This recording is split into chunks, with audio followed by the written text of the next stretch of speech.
keena hadii gool dhaliyo aan gefe hadii gefo in ka muranto maadaama 225 bilaawadi oo game kan kuray maanta meerajeed maana warni wadnin tum hada iska faday funaan laan dhigana guula rajoyna maadaama maanta 2021 ya ke jogo maanta oo xanuunsadii bidaar dhajaridi way ana tabiigodi waako kamisu ani maanta bahi waako fanaan kale waako yo my name is King Boy King Elizo mtoto mama Maria hey dadka ma doona fanaan yak bulum ka saaya un halistaan badante horto balontan at imadu galka maani saari maanta madu koostoso ina qaato maanta adan koostoso ina qaato balaakiin nin kasto garoon kan galoy aan may ogseena wiin le raw fanaamon halisoy unu amal may rabne ana tasam balon dheero san bad unu balontan at gudud way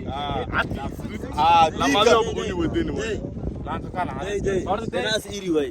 adun weena balon markii la kooyay nin kasta inaan shay la kooyay inaan marani yaal kaalmada ku inaan kay waa ku yaar laakiin game ka maanta masturi inshallah bro maanta may dheeloyna maana 2025 date 1 January din ka saas bishiko way maanta maana may furoyne game kan kuray one maana wasani footballs mayno ku furoyna maanta maana garoonka maashay bloga maashay qalbiyay garoon shay awsi kamera ma wewe unadumia watu